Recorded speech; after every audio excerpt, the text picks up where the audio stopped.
Luto na naman akong salmon ngayon. Ito. Nilagyan ko na to ng ng asin. Ngayon lalagyan ko na naman siya ng ng black pepper. Ito, lalagyan kong black pepper siya.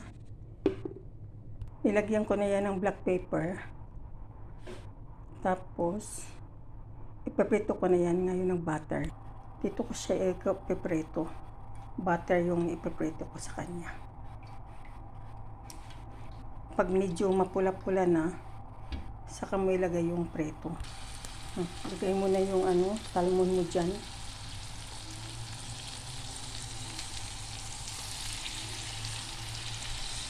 Kailangan butter yung ipreto mo. Saka yung magpalasa lang nito lemon, guys. Ito guys, ito may black beans ako dito. Saka yung chicken soup, nilagyan ko ng carrots. Yan ang prepare. Yan ang salmon ko, guys.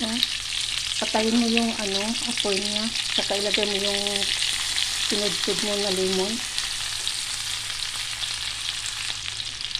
At buhusan mo din ng lemon juice.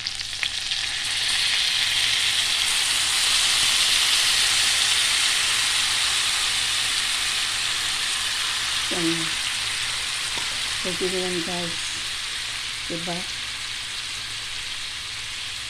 Sana makuha nyo yung lasa saka yung pagkaluto niya.